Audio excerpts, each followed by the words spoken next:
26 એપ્રિલના રવિવારના સ્થાનિક સ્વરાજ્યની ચૂંટણીના મતદાનની પ્રક્રિયા શરૂ થવાની છે ત્યારે એક દિવસ પૂર્વે ઈવીએમની ફાળવણી કરવામાં આવી હતી.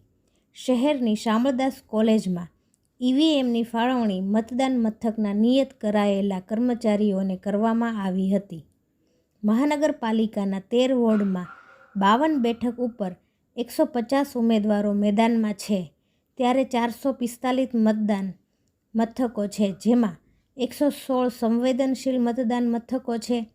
1983 પોલિંગ સ્ટાફ છે.